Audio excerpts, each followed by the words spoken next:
एकल श्रीहरि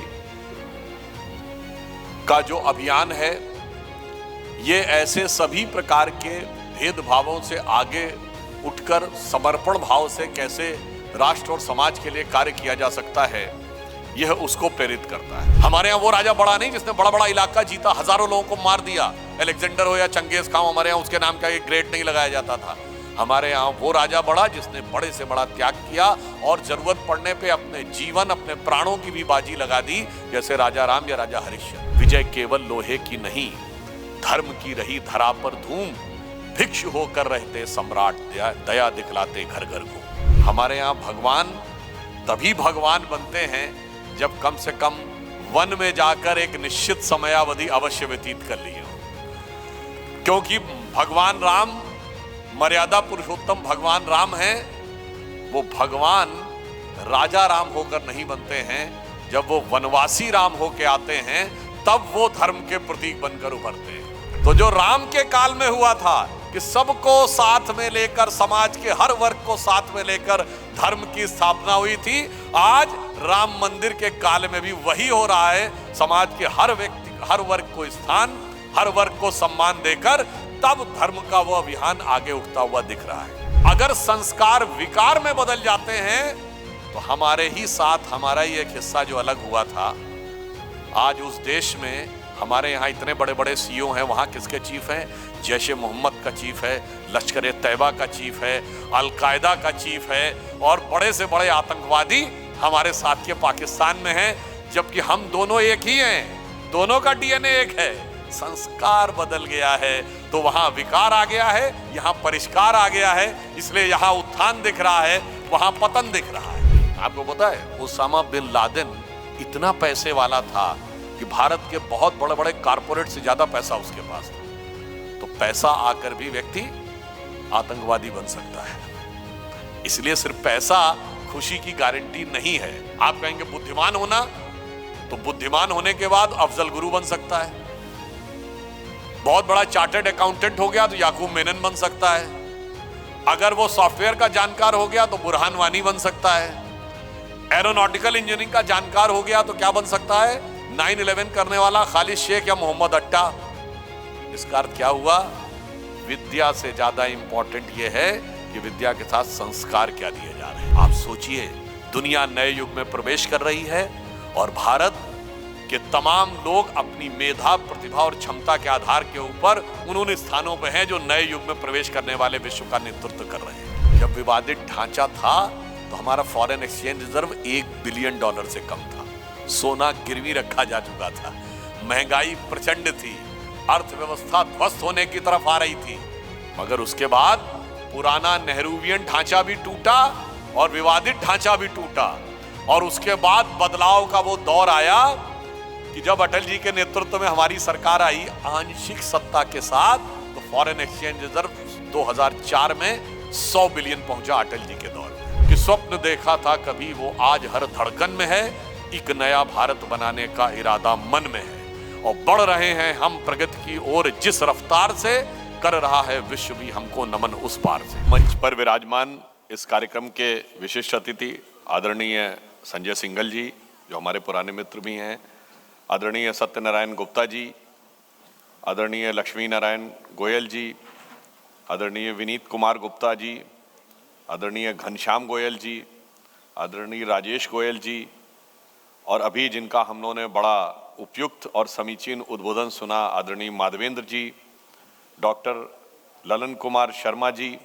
और इस कार्यक्रम के अध्यक्ष आदरणीय नंद किशोर अग्रवाल जी और कार्याध्यक्ष मुरारी लाल जी, और इस सभागार में उपस्थित सभी सम्मानित बहनों भाइयों, जिन्होंने अपने मन से भी एकल श्रीहरि परिवार को कंट्रीब्यूशन दिया है, जिन्होंने धन से भी दिया है, जिन्होंने समय से भी दिया है, जिन्होंने तन से भी दिया है। क्योंकि आज जब हम वार्षिकोत्सव मनाने के लिए एकत्र हुए हैं तो इसका उद्देश्य क्या है, हेतु क्या है और परिस्थिति क्या है, अभी माधवेंद्र जी ने आपके सामने वो जिस रूप में रखा उससे आपको कुछ ना कुछ आभास अवश्य हुआ होगा। क्योंकि जब भारत अपने एक नए स्वरूप में आगे बढ़ने का प्रयास कर रहा था, उस समय से ही बहुत सी प्रतिगामी शक्तियां ऐसी हैं जो कि समाज के अंदर, समाज के भिन्न भिन्न वर्गों, समुदायों और क्षेत्रों के मध्य न सिर्फ भेद बल्कि एक प्रकार से घृणा का वातावरण भी उत्पन्न करने का प्रयास करते हैं। परंतु एकल श्रीहरि का जो अभियान है, ये ऐसे सभी प्रकार के भेदभावों से आगे उठकर समर्पण भाव से कैसे राष्ट्र और समाज के लिए कार्य किया जा सकता है, यह उसको प्रेरित करता है। अभी नंद किशोर जी अपने उद्बोधन में कह रहे थे कि ग्राम के साथ जोड़ने का कार्य श्रीहरि संस्थान करता है। नगर के साथ आप लोग अपने गांव से जुड़ सकते हैं, नगर के ऊपर फोकस नहीं रहता है। तो मैं बताना चाहता हूं कि हमारे यहाँ तो सभ्यता में सदैव से ग्राम का प्राधान्य है। जब कभी आप पूजा करते हैं तो जिस समय वो पंडित आपसे मंत्र बुलवाते हैं तो क्या कहते हैं? ग्राम देवताभ्यो नमः, स्थान देवताभ्यो नमः। कभी नगर देवताभ्यो नमः नहीं सुना होगा। इसका अर्थ ये हो गया कि हमारी धारणा के अनुसार देवता ग्राम में निवास करते हैं और नगर में अर्थ निवास करता है। और इससे भी आगे अगर जाएं तो जो एकल फाउंडेशन काम कर रहा है, अगर देवता ग्राम में निवास करते हैं तो भगवान कहाँ निवास करते हैं? हमारे यहाँ भगवान तभी भगवान बनते हैं जब कम से कम वन में जाकर एक निश्चित समयावधि अवश्य व्यतीत कर लिए हो। क्योंकि भगवान राम मर्यादा पुरुषोत्तम भगवान राम हैं, वो भगवान राजा राम होकर नहीं बनते हैं। जब वो वनवासी राम होकर आते हैं तब वो धर्म के प्रतीक बनकर उभरते हैं। इसीलिए आपने कभी मार्क किया हो कि हमारे यहाँ जितने भी महापुरुष हुए हैं, जितने भी देव पुरुष हुए हैं, जितने भी भगवान हुए हैं, सबने कुछ ना कुछ समय वन में जरूर व्यतीत किया है। भगवान राम 14 वर्ष का वनवास, तो पांडवों को 13 वर्ष का वनवास, भगवान महावीर 11-12 वर्ष वन में रहे। अर्थात आपके अंदर का जो दैवीय स्वरूप है वो कहां उभर कर सामने आता है? वो नगर में, कोलाहल में, भीड़ में उभर कर सामने नहीं आता है। जब आप वन में प्रकृति के नजदीक एकांत में जाते हैं तब वह उभर कर सामने आता है। और आज जिस प्रकार का एक दूषित विचार प्रचारित करने का प्रयास किया जाता है कि हमारे वनवासी बंधुओं से हमसे अलग करने का प्रयास किया जाता है, तो मैं विनम्रता के साथ पर दृढ़ता के साथ बताना चाहता हूं, हमारे जितने धर्म ग्रंथ हैं सब में वन से जुड़ा एक ना एक चैप्टर जरूर है। अगर आप वेदों में जाएं तो वेदों के 4 हिस्से हैं: संहिता, ब्राह्मण, आरण्यक और उपनिषद। संहिता है कलेक्शन ऑफ मंत्रास, यानी मंत्रों की संहिता, नाम से ही है। ब्राह्मण ग्रंथ का अर्थ है कि वो मंत्रों के साथ कर्म कांड कैसे करेंगे, वो सेकंड पार्ट है। आरण्यक ये है कि उन कर्म कांडों से जुड़े हुए जो प्रश्न हैं, वो अरण्य का अर्थ होता है वन। वन में जाकर जो आपने ऋषियों से पूछे हैं वह अरण्यक है, तीसरा हिस्सा है। और उपनिषद क्या है? उसके अंदर जो विशुद्ध दार्शनिक तत्व है, यानी जो sum and substance, the fundamental philosophy है, वो उपनिषद है। तो आप बताइए, 4 हिस्सों में एक अरण्यक है। आप रामायण पढ़ेंगे तो उसके जो 7 कांड हैं तो उसमें एक अरण्य कांड है। महाभारत के अंदर जो पर्व हैं उसमें एक वन पर्व है। मैं चुनौती से पूछता हूं, दुनिया में कोई धर्म संस्कृति बताइए, कोई और दूसरा ऐसा धार्मिक ग्रंथ बताइए जहां वन का पूरा एक चैप्टर हो और ईश्वर ने या ईश्वर के प्रतिनिधि ने या ईश्वर के अवतार ने वन में पूरा समय व्यतीत किया हो। यह दर्शाता है कि हमारी संस्कृति में वन का किस प्रकार का महत्व है, किस प्रकार का संबंध है और वो कैसे संस्कृति के साथ रचा बसा है। और उस संस्कृति के उस मूल संबंध के ऊपर जब आघात हुआ तो किस प्रकार से उसको बचाने के लिए, उसका प्रतिकार करने के लिए कार्य किया गया, वो माधवेंद्र जी ने अभी आपको उसका संकेत दिया। परंतु यहां एक और बात है, इतना बड़ा कार्य और भी बड़े कार्य आप अगर देखें, ये सारे कार्य संसाधनों के बगैर संभव नहीं है। और आज ये एक प्रसन्नता का विषय है कि इस पावन पवित्र अभियान ने अपनी तरफ से उस यज्ञ में अपने अपने सामर्थ्य के अनुसार समिधा देने का कार्य जिन दानदाताओं ने किया है, उन्हें भी हम सबको यहां सम्मानित करने का अवसर मिला। तो हम उन सब के लिए भी एक प्रकार से आज उनका अभिनंदन करते हैं। कारण यह है, मैं आपसे कहूं कि हम दुनिया की सबसे बड़ी इकोनॉमिक पावर थे एक दौर में, और वो दौर कैसा था? छोटा दौर नहीं था। आप में से बहुत से लोग कहेंगे ये सिर्फ कहानी नहीं है। मैं आपको बताना चाहता हूं, दुनिया में सबसे ऑथेंटिक इकोनॉमिक हिस्ट्री लिखी गई है, एक प्रोफेसर एंगस मैडिसन हुए। उन एंगस मैडिसन ने एक बुक लिखी है, world economic history a millennium perspective. और वो जो उन्होंने रिसर्च किया है, आपको पता है, वो OECD कंट्रीज जो 54 देश हैं, organisation of economic development and cooperation, उन कंट्रीज के 54 देशों के 300 शोधकर्ताओं ने 20 साल तक एंगस मैडिसन के नेतृत्व करके 2000 साल की विश्व की आर्थिक इतिहास लिखा है, जो सबसे ऑथेंटिक माना जाता है। 2006 में पब्लिश हुआ है। 1984 में उसकी प्रक्रिया शुरू हुई थी, 85 में। और उसमें जानते क्या निकल के आया है कि पहले 15 साल तक, फर्स्ट मिलेनियम, तो टोटल भारत दुनिया में 30 से 35% GDP को कंट्रीब्यूट करता था। 15वीं शताब्दी तक भारत 25-30% GDP था। 16वीं शताब्दी में चीन हमसे ऊपर गया, फिर 17वीं शताब्दी में हम ऊपर गए, 18वीं शताब्दी में फिर थोड़ा चीन ऊपर गया, और 19वीं शताब्दी में अंग्रेजों के आने के बाद हम घटते घटते जब सन 47 में आजाद हुए तो 2% पे आ गए। इसका अर्थ क्या हुआ कि हम दुनिया में समृद्धि के शिखर पर रहे सबसे लंबे समय तक। ये डॉक्यूमेंटेड हिस्ट्री उनकी लिखी हुई बताती है। मगर उससे महत्वपूर्ण बात जानते क्या है? हम समृद्धि के शिखर पर रहे, ये इंपॉर्टेंट नहीं था। हम समृद्धि के शिखर के साथ साथ जन कल्याण, आध्यात्म और त्याग के शिखर पर भी रहे। हम दुनिया के एक इकलौते देश थे जहां पर राजा वो बड़ा नहीं माना जाता था जिसने बड़ा इलाका कब्जा किया, वो बड़ा माना जाता था जिसने बड़ा त्याग किया, चाहे राजा राम हो या राजा हरिश्चंद्र। हमारे यहाँ वो राजा बड़ा नहीं जिसने बड़ा बड़ा इलाका जीता, हजारों लोगों को मार दिया, अलेक्जेंडर हो या चंगेज खान, हमारे यहाँ उसके नाम का एक ग्रेट नहीं लगाया जाता था। हमारे यहाँ वो राजा बड़ा जिसने बड़े से बड़ा त्याग किया और जरूरत पड़ने पे अपने जीवन, अपने प्राणों की भी बाजी लगा दी, जैसे राजा राम या राजा हरिश्चंद्र, जिसे कविवर जयशंकर प्रसाद जी ने अपनी एक पंक्ति में लिखा है कि विजय केवल लोहे की नहीं, धर्म की रही धरा पर धूम, भिक्षु होकर रहते सम्राट, दया दिखलाते घर घर घूम।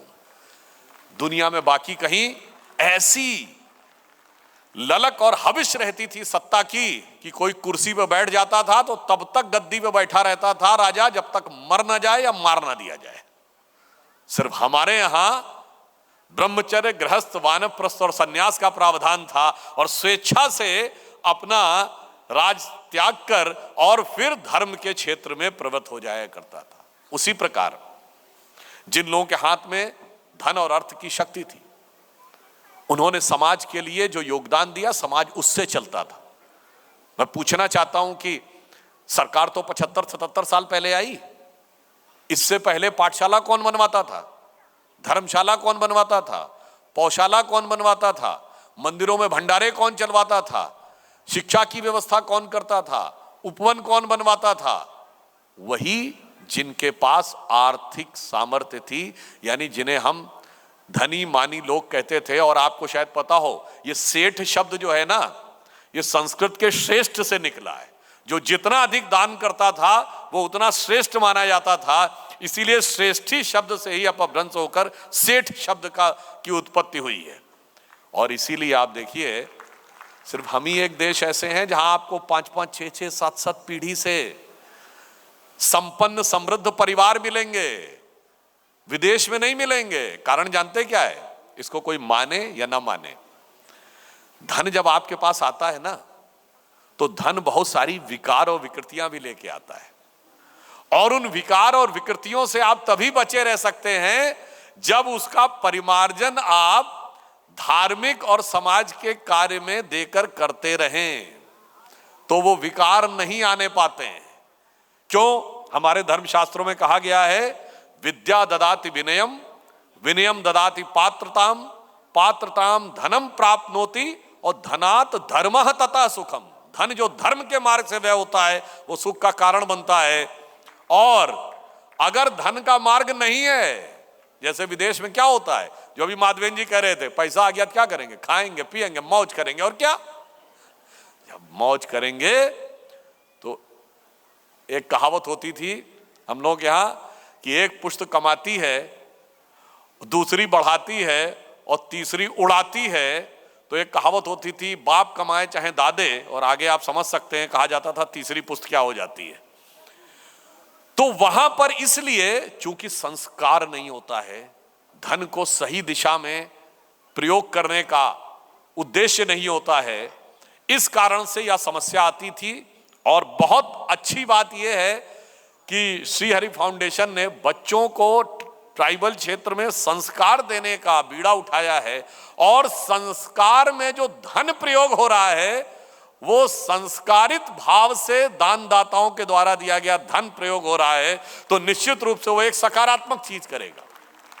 मैं आपको इससे भी एक उदाहरण भी बताना चाहता हूं, यद्यपि ये बात मैं पहले भी बोल चुका हूं। इसका महत्व क्या है आप ऐसे समझिए, जैसे हम लोग इतने लोग बैठे हुए हैं यहां हॉल में, क्यों दान देना चाहिए? ये सिर्फ सामाजिक उत्तरदायित्व तो नहीं है, ये इसके पीछे वैज्ञानिक कारण भी है। अब आप कहेंगे वैज्ञानिक कारण क्या हो सकता है भाई दान देने से? आप में से किसी के हाथ की घड़ी छूटकर जमीन पे गिर जाए, तो जैसे ही मोबाइल या घड़ी गिरेगी उधर उसमें ठक होगी, इधर आपके दिल में धक होगी, अगल बगल बैठे व्यक्ति के दिल में नहीं होगा। क्यों? आपको लगेगा कि अरे मेरी घड़ी टूट तो नहीं गई, मेरे मोबाइल में क्रैक तो नहीं आ गया। इसका अर्थ क्या हुआ? अब इसका विशुद्ध वैज्ञानिक विश्लेषण करिए। If there is a action on one object and reaction on the other object, तो न्यूटन थर्ड लॉ क्या कहता है? It is only possible if there is a connection between these two objects. इसका अर्थ क्या हो गया? आपके मन में और आपकी घड़ी में या आपके मोबाइल में एक कनेक्शन स्टैब्लिश हो गया है, तभी एक्शन वहां हुआ है और रिएक्शन यहां हुआ है। ये तो कहता है न्यूटन थर्ड लॉ। अब आप आइए थर्मोडायनेमिक्स का लॉ क्या कहता है? If two objects of variable energy level comes in contact with each other, the energy will flow from higher to lower. अगर दो ऐसी चीजें संपर्क में आ गई हैं जिनका एनर्जी लेवल अलग अलग है, तो क्या होगा? जिसका एनर्जी लेवल हाई होगा वहां से लोअर की तरफ जाएगी। जैसे आप ज्यादा गर्म और ठंडी चीज को नजदीक करिए तो क्या होता है? गर्म चीज से ठंडी की तरफ हीट जाने लगती है। ज्यादा प्रेशर वाली एयर को कम प्रेशर वाली एयर के नजदीक करिए तो अधिक प्रेशर से नीचे जाने लगती है। हाई वोल्टेज से लो वोल्टेज की तरफ आने पे करंट बहने लगती है। हाई एल्टीट्यूड से लोअर एल्टीट्यूड को कनेक्ट करिए तो पानी बहने लगता है। अब बताइए, घड़ी का एनर्जी लेवल हाई है आपके माइंड का, तो आपके माइंड का एनर्जी लेवल हाई है। तो जैसे ही आपने कहा मेरी घड़ी, तो क्या हुआ? आपकी चैतन्य ऊर्जा जड़ तत्व में जाने लगी। आपने कहा मेरी कार, मेरा मकान, मेरी प्रॉपर्टी, मेरी industry, an number of points पे आपकी चैतन्य ऊर्जा जड़ पदार्थों में जाकर सेटल होती चली जा रही है। वो एनर्जी हायर लेवल से लोअर लेवल की तरफ फ्लो हो रही है। अब उस फ्लो को रिवर्स कैसे करेंगे? वो तब करेंगे जब आप किसी सत्कार के भाव से, किसी धार्मिक भाव से, जहां कॉन्शियस एनर्जी के वाइब्रेशन अधिक हैं, किन्हीं गरीब लोगों के जहां कॉन्शियस एनर्जी का वाइब्रेशन अधिक है, जब वहां पर आप अपने धन का प्रयोग करते हैं, तो जो आपकी धन सिर्फ जड़ तत्व में जा रहा था, जब वो चैतन्य तत्व में जाना शुरू करता है, तो आपकी चेतना को उठाना शुरू करता है और आपके अंदर की जितने भी आप प्रकार के विकार आने की संभावना होती है वो रुकते हैं और संस्कार प्रबल होते हैं। क्योंकि एक और बात समझ लीजिए, इस संसार में तीन ही प्रकार की चीजें होती हैं। एक होती है प्रकृति, एक होती है संस्कृति, एक होती है विकृति।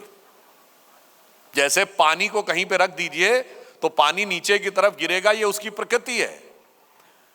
अब अगर आप प्रकृति के अनुसार पानी को बहने देंगे तो इधर उधर बह के पानी सूख जाएगा, ये विकृति हो गई। और पानी को आपने होल्ड किया और ऊंचाई पे ले गए और उसके बाद सिंचाई के लिए उसका प्रयोग किया, ये संस्कृति हो गई। तो यदि आप संस्कृति की तरफ ध्यान नहीं देंगे तो प्रकृति स्वतः विकृति की तरफ ले जाती है। और यहां बहुत प्रसन्नता की बात है, यहां सब लोग, मुझे प्रसन्नता हुई कि ऐसे लोग बैठे हैं जो इस बात को भली भांति समझते हैं। और एक और बात समझिए, अगर संस्कारों की कमी हो जाए तो धन आकर भी क्या होता है? आपको पता है ओसामा बिन लादेन इतना पैसे वाला था कि भारत के बहुत बड़े बड़े कारपोरेट से ज्यादा पैसा उसके पास था। तो पैसा आकर भी व्यक्ति आतंकवादी बन सकता है। इसलिए सिर्फ पैसा खुशी की गारंटी नहीं है। आप कहेंगे बुद्धिमान होना, तो बुद्धिमान होने के बाद अफजल गुरु बन सकता है। बहुत बड़ा चार्टर्ड अकाउंटेंट हो गया तो याकूब मेनन बन सकता है। अगर वो सॉफ्टवेयर का जानकार हो गया तो बुरहान वानी बन सकता है। एरोनॉटिकल इंजीनियरिंग का जानकार हो गया तो क्या बन सकता है? 9/11 करने वाला खालिद शेख या मोहम्मद अट्टा। इसका अर्थ क्या हुआ? विद्या से ज्यादा इंपॉर्टेंट यह है कि विद्या के साथ संस्कार क्या दिए जा रहे हैं। और संस्कारों में कमी आ जाए तो उसका परिणाम क्या होता है, यह आप देख सकते हैं। अभी हम एक नए युग में देखिए प्रवेश कर रहे हैं। मैं उदाहरण बताना चाहता हूं, आप सबने शायद ध्यान दिया हो, अभी गूगल ने एक घोषणा की है कि उसने अपनी नई क्वांटम चिप बनाने में सफलता हासिल कर ली है, जिसका नाम उसने रखा विलो। और उसने ये दावा किया है कि इस क्वांटम चिप की जो कंप्यूटिंग स्पीड होगी वो इतनी तेज होगी कि एक सामान्य कंप्यूटर को जिस किसी समस्या को सॉल्व करने में 10⁻24 ईयर्स लगेंगे, यानी 10 के बाद 24 जीरो लगाइए, यानी ब्रह्मांड की आयु से अधिक इतने वर्ष लगेंगे, उसको क्वांटम कंप्यूटर 5 मिनट में सॉल्व कर लेगा। और उस गूगल का चीफ कौन है? सुंदर पिचाई, जो भारतीय है। माइक्रोसॉफ्ट का चीफ कौन है? सत्य नडेला, जो भारतीय है। पेप्सी की चीफ कौन है? इंदिरा नुई, जो भारतीय है। इससे पहले मास्टर कार्ड के चीफ अजय बंगा रह चुके हैं, जो इस समय वर्ल्ड बैंक के चीफ हैं। उससे पहले जो सिटी बैंक का चीफ भी इंडियन रह चुका है। अभी प्रीडेटर ड्रोन जो हम खरीद रहे हैं, एग्रीमेंट किया अमेरिका से लेने का, मोस्ट सोफिस्टिकेटेड ड्रोन्स माने जाते हैं, उसको बनाने वाली कंपनी जनरल एटॉमिक का चीफ कौन है? विवेक लाल भारती है। आप सोचिए, दुनिया नए युग में प्रवेश कर रही है और भारत के तमाम लोग अपनी मेधा, प्रतिभा और क्षमता के आधार के ऊपर उन स्थानों पर हैं जो नए युग में प्रवेश करने वाले विश्व का नेतृत्व कर रहे हैं। और अगर संस्कार विकार में बदल जाते हैं तो हमारे ही साथ हमारा ही एक हिस्सा जो अलग हुआ था, आज उस देश में हमारे यहाँ इतने बड़े बड़े सीईओ हैं, वहाँ किसके चीफ हैं? जैश-ए मोहम्मद का चीफ है, लश्कर-ए-तैयबा का चीफ है, अल-कायदा का चीफ है, और बड़े से बड़े आतंकवादी हमारे साथ के पाकिस्तान में हैं, जबकि हम दोनों एक ही हैं, दोनों का डीएनए एक है। संस्कार बदल गया है तो वहाँ विकार आ गया है, यहाँ परिष्कार आ गया है, इसलिए यहाँ उत्थान दिख रहा है, वहाँ पतन दिख रहा है। और यह भी मैं कहना चाहूँगा कि हमारी संस्कृति में जो कुछ भी होता है वो बड़ा जीवंत होता है, वो सिर्फ कहानी नहीं होती है। अगर रामायण की कथा है तो अगर रामायण के काल में घटित हुई थी तो वर्तमान काल में भी घटित हो रही है, और किस रूप में घटित हो रही है। यद्यपि ये मैं पार्लियामेंट में बोल चुका हूं, एक सूक्ष्म रूप में आपको रिपीट करना चाहता हूं। जब भारत स्वतंत्र हुआ, हमारा संविधान बनके तैयार हुआ 26 नवंबर 1949 को, और आप कालखंड देखिए, ठीक वही कालखंड, एक महीने के अंदर 22-23 दिसंबर 1949 श्री रामलला विराजमान प्रकट हुए। अब आइए, उसके बाद राम मंदिर का आंदोलन प्रखरता के साथ उभरा 1989-90 से लेके 92 के बीच में। यही वो समय था जब भारत में राजनीति का नया स्वरूप आया, भारत में समाज का नया स्वरूप आया, और इसी के साथ साथ अर्थव्यवस्था का नया स्वरूप भी आया। जब विवादित ढांचा था तो हमारा फॉरेन एक्सचेंज रिजर्व $1 बिलियन से कम था, सोना गिरवी रखा जा चुका था, महंगाई प्रचंड थी, अर्थव्यवस्था ध्वस्त होने की तरफ आ रही थी। मगर उसके बाद पुराना नेहरूवियन ढांचा भी टूटा और विवादित ढांचा भी टूटा, और उसके बाद बदलाव का वो दौर आया कि जब अटल जी के नेतृत्व में हमारी सरकार आई आंशिक सत्ता के साथ, तो फॉरेन एक्सचेंज रिजर्व 2004 में 100 बिलियन पहुंचा अटल जी के दौर में। अब आप आइए, ये वो दौर था 2003 जब मंदिर में खंभे निकल आए थे, खुदाई हुई थी 2003 में, और इतने खंभे निकल आए थे कि सबूत मिल गया था। अब आप आइए, उसके बाद 2019 में जब सुप्रीम कोर्ट का जजमेंट आया तो केंद्र में मोदी जी की सरकार थी, दूसरी बार उत्तर प्रदेश में योगी जी की सरकार थी और हमारा foreign exchange reserve 500 billion touch किया था। आज हमारा फॉरेन एक्सचेंज रिजर्व जब राम मंदिर की पूर्ण प्रतिष्ठा हो चुकी है 650 बिलियन डॉलर के ऊपर है।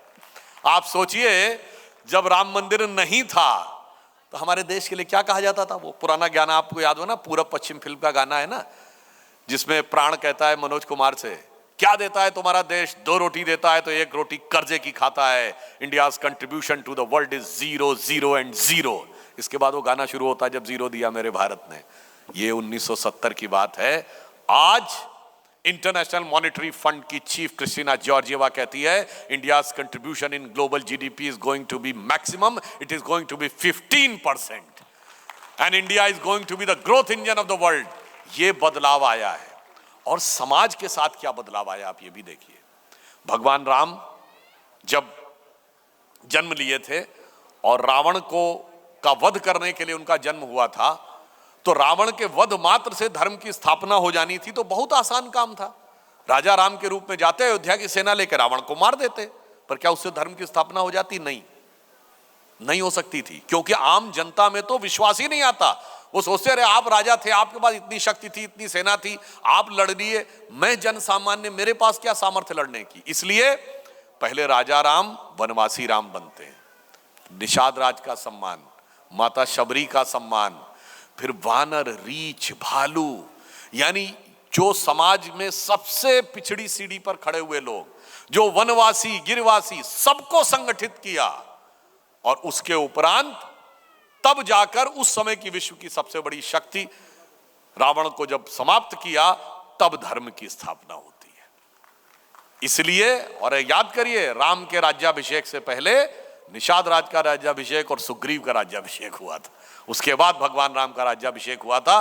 और आज आप सुखद संयोग देखिए कि जब राम मंदिर का शिलान्यास किया गया था 9 नवंबर 1989 को, तो जो 4 ईंटें शिलान्यास में रखवाई जाती हैं, उससे पहली ईंट एक हमारे शेड्यूल कास्ट कम्युनिटी से थे, कामेश्वर चौपाल, उनके द्वारा रखवाई गई थी।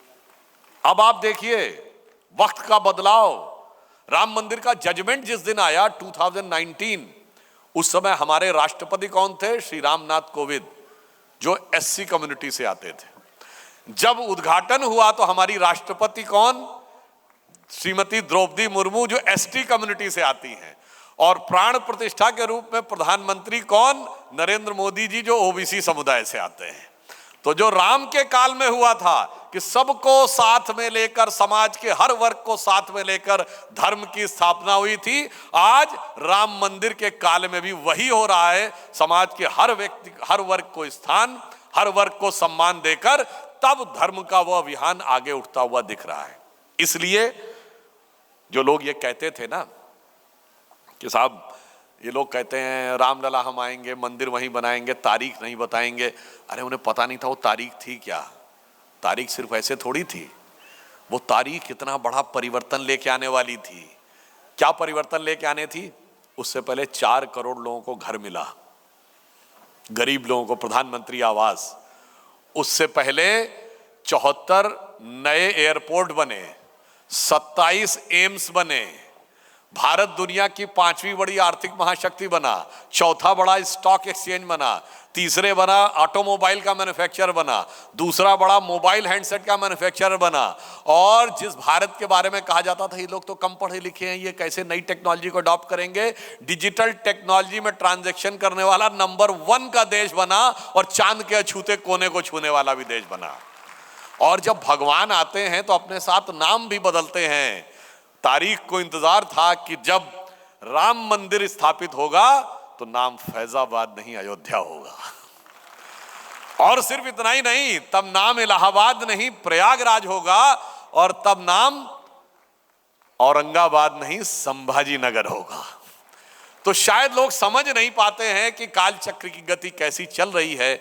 इसलिए आप सब लोग इस समय जो कार्य कर रहे हैं, निश्चित रूप से समाज की सेवा के यह कार्य जितने धरातल पर किए जाते हैं, उतने ही विराट स्वरूप में इसका परिणाम कालांतर में दिखाई पड़ता है। ऐसा नहीं है कि हर व्यक्ति जो हम लोग मान लीजिए बोल रहे हैं सामने दिखाई पड़ रहा है, ऐसा नहीं। वास्तविक शक्ति धरातल पर भी होती है। कंगूरे की शिखर की ईंट पर जो भी दिखाई पड़ रहा हो, उसकी मूल शक्ति नींव की ईंट से निकलती है। इसलिए नींव की ईंट जो समाज की है, उसको मजबूत करने में जो योगदान दे रहे हैं, अब जैसे बताया गया कि बहुत से कथावाचक, जो श्रीहरि कथावाचक 2000 के लगभग हैं, जो कि जाकर भिन्न भिन्न क्षेत्रों में इन चीज़ों को, कथाओं को समझा रहे हैं, भगवान का महत्व समझा रहे हैं। मुझे लगता है कि इन चीज़ों के द्वारा समाज की वह नींव मजबूत होती है। और वो मजबूत करके क्या बताती है? अभी देखिए कुंभ का मेला आने वाला है। जो लोग कहते हैं समाज में भेदभाव और इस प्रकार की बात, 40 करोड़ के लगभग लोग आएंगे। मौनी अमावस्या के दिन 4 करोड़ लोग आएंगे। दुनिया की सबसे बड़ी गैदरिंग है। और वो 4 करोड़ या 40 करोड़ कैसे आते हैं? कोई उनको बताता नहीं, भैया तुमको लेके चलना है। सिर्फ पत्रा में निकलता है फलां तारीख को मौनी अमावस्या, और लोग उभर के सामने आ जाते हैं। कोई वहां पूछता है कि किसका कौन सा घाट है, किसका कौन सा इलाका है? नहीं। दूसरी जगह होता है, वहां वर्गों के हिसाब से कब्रिस्तान बने हैं, वर्गों के हिसाब से सिमेट्री बनी है, वर्गों के हिसाब से चर्च है, वर्गों के हिसाब से मस्जिद है। हमारे यहाँ न कोई मंदिर अलग है, न घाट अलग है, न पर्व अलग है, और सब के सब आकर एक साथ रहते हैं। मगर हमें यह समझाया गया है कि तुम्हारे यहाँ भेदभाव है। आप ये समझिए कि कुंभ का ये पर्व जो होने जा रहा है, ये मैं पहले भी कह चुका हूं, ये बृहस्पति ग्रह के 12 साल के रोटेशन साइकिल के ऊपर होता है। दुनिया को 200-300 साल से पहले पता ही नहीं था कि 12 साल का जुपिटर का रोटेशन साइकिल होता है। हम हजारों साल से उसे मना रहे हैं। प्रयाग का महाकुंभ होता है जिस समय बृहस्पति वृष राशि में और सूर्य मकर राशि में प्रवेश करते हैं। दुनिया में कहीं कोई ऐसा धर्म ही नहीं है जिसको ग्रहों की गति के अनुसार अपना पर्व मनाता हो। हम वो पर्व मनाते हैं, समझिए इतने वैज्ञानिक हमारा परंपरा थी, मगर हम लोगों की बुद्धि ऐसी चपटी हो गई थी कि जिन लोगों ने कहा कि धरती स्थिर है, धरती चपटी है, उन्होंने हमें समझा दिया कि वो वैज्ञानिक थे और हम अवैज्ञानिक थे, और हमने उसे मान लिया। इसलिए प्रधानमंत्री जी ने जो ये बात कही है कि ये अमृत काल चल रहा है 2022 से 2047 तक, इस अमृत काल में जो 25 वर्ष हैं उसके लिए उन्होंने 5 संकल्प कहे, और उस 5 संकल्प में आप सबका योगदान अत्यंत आवश्यक है। वो 5 संकल्प क्या है? नंबर 1, भारत को विकसित राष्ट्र बनाना है। नंबर 2, विकसित राष्ट्र बनाने के साथ साथ गुलामी की मानसिकता के हर प्रभाव से अपने को मुक्त करना है। और नंबर 3, इसके लिए अपनी विरासत पे गर्व करना है। नंबर 4, इसके लिए हम सबको कर्तव्य करना है। और नंबर 5, इसके लिए कर्तव्य सामूहिक रूप से करना है, यानी इन कोऑर्डिनेशन करना है, इन आइसोलेशन नहीं करना है। और आप ये समझिए कि गुलामी की मानसिकता के ऐसे ऐसे प्रभाव हमारे दिमागों पे बैठे हुए हैं, उन प्रभावों से हमें मुक्त होना है और इस देश को इस नए स्वरूप की तरफ लेके जाना है, जिसे हम लोग किसी जमाने में कहते थे ना, हो गए हैं स्वप्न सब साकार कैसे मान ले हम, टल गया सर से व्यथा का भार कैसे मान ले हम। अब जो जैसे माधवेंद्र जी ने कहा था ना कि युवा पीढ़ी के दिमाग में यही खाने पीने मौज करने की बात आ जाती है, तो जो आगे की पंक्ति है वो कहती है कि वेशवाणी तत्व दर्शन दूसरों का यह सभी ले, विकृति को हम ग्रहण करते निज प्रकृति को आज भूले, इस विदेशी नकल को अब अस्मिता क्या मान ले हम, टल गया सर से व्यथा का भार कैसे मान ले हम, हो गए हैं स्वप्न सब साकार कैसे मान ले हम। इसलिए आज अपने मूल को पहचानना है, और हमारा मूल क्या है? जो विशुद्ध वैज्ञानिक मूल है, विशुद्ध वैज्ञानिक मूल है, उसे समझना है। उसके रास्ते में जो बाधाएं हैं उनका प्रतिकार करना है। ये मैं एक बार पुनः बता देना चाहता हूं, विशुद्ध वैज्ञानिक मूल की बात हम कह रहे हैं। मकर संक्रांति का पर्व आने वाला है। मकर संक्रांति का पर्व सूर्य दक्षिणायन से उत्तरायण होते हैं, तुमको हजारों साल से पता है ना। ये मैं पहले भी बता चुका हूं। पितामह भीष्म सरसैया पे लेटे हुए अपने प्राण को रोके हुए थे। इच्छा मृत्यु का वरदान था कि जब सूर्य उत्तरायण होंगे तब वो जाएंगे। उत्तरायण सूर्य कैसे होते हैं भाई? ये अर्थ है, अगर ये एकदम स्ट्रेट होती तो इसमें मौसम नहीं बदल सकता था। क्योंकि सेंटर की तरफ खूब सूर्य की किरणें पड़ती, गर्मी गर्मी होती, सैकड़ों डिग्री टेम्परेचर होता, नॉर्थ साउथ के ऊपर ठंडक ही ठंडक होती, सैकड़ों डिग्री माइनस में टेम्परेचर होता। पर चूंकि एक्सियल टिल्ट है, 23.5 डिग्री पे झुकी हुई है, तो आधे समय दक्षिणी गोलार्ध में, आधे समय उत्तरी गोलार्ध में सूर्य की किरणें पड़ती हैं, तो मौसम बदलता है और जीवन का क्रम चलता है। ये बताइए, ये एक्सियल टिल्ट किसी को पता थी क्या? मकर संक्रांति का पर्व एक्सियल टिल्ट के ज्ञान और उसके अनुसार सन के ट्रांजिशन का एक विशुद्ध वैज्ञानिक पर्व है। मगर उसी में एक और बात खास देखिए, वैज्ञानिकता के साथ सामाजिक समरसता कैसे जुड़ती है। जो संघ के 6 पर्व माने जाते हैं उनमें से एक मकर संक्रांति भी है, जिसे खिचड़ी कहते हैं। आप सबने सुना होगा ना, उसको कहते हैं खिचड़ी। उस दिन खिचड़ी क्यों बना के खाई जाती है? भाई पर्व के दिन तो आदमी पूड़ी कचौड़ी और मिठाई पकवान खाता है। वो खिचड़ी का पर्व इसलिए रखा गया कि अगर कोई भी अन्य पकवान होगा, पूड़ी कचौड़ी मिठाई और कोई भी अच्छी ऐसी चीज होगी, तो उस स्थिति में क्या होगा कि वो तो हर व्यक्ति अपनी सामर्थ्य के अनुसार करेगा। मगर खिचड़ी एक ऐसी चीज है जो गरीब व्यक्ति से लेकर राजा तक सब एक समान रूप से वो दाल चावल मिलाकर खा सकते हैं। तो ये वैज्ञानिकता के साथ साथ सामाजिक समरसता का भी संदेश देता है। और हम ये कहना चाहेंगे कि उसके लिए जो लोग धन से सहयोग दे रहे हैं और जो लोग तन से सहयोग दे रहे हैं, वो अपने जीवन को तमाम कष्टों में डालकर, जीवन को तमाम प्रकार की सुविधाओं से वंचित रख के, कहीं कहीं पर खतरे में डालकर जो कार्य कर रहे हैं, उनके लिए मैं यह पंक्ति कहना चाहूंगा जो हम लोग कभी संघ के गीत में सुनते थे कि हम केशव के अनुयायी हैं, हमने तो बढ़ना सीखा है, अंधकार में बंधु भटकते, पंथ बिना व्याकुल दुख सहते, पथ दर्शक दीपक बन तिल तिल हमने तो जलना सीखा है। तो जो ये आपके प्रचारक हैं, जो आपके वो लोग हैं जो कि जन जागरण का कार्य कर रहे हैं, उनको भी मैं अभिनंदन करता हूं। और अंत में मैं आप सबसे यह आह्वान करता हूं कि भारत एक नए परिवर्तन की तरफ आगे बढ़ रहा है। हमें उस नए परिवर्तन में अपनी भूमिका निभानी है। जिसकी जैसी सामर्थ्य है उसके अनुसार वह हमें भूमिका निभानी है। आज हम दुनिया के सबसे बड़े देश हो गए इन टर्म्स ऑफ पॉपुलेशन, दुनिया के यंगेस्ट देश हैं इन टर्म्स ऑफ पॉपुलेशन, पर दुनिया के ओल्डेस्ट सिविलाइजेशन है in terms of time duration. तो एक गौरवशाली अतीत हमें प्रेरणा दे रहा है और एक स्वर्णिम भविष्य हमारी प्रतीक्षा कर रहा है। बस हमें अपने वर्तमान को सही दिशा में लेना है। तो मैं कह सकता हूं कि गौरवशाली था भूत, भविष्यत भी महान है, अगर संभालें आप उसे जो वर्तमान है। हम इसे सही दिशा में संभालें तो देश निश्चित रूप से उस दिशा की तरफ जाएगा जो हमारा मंतव्य है कि स्वप्न देखा था कभी वो आज हर धड़कन में है।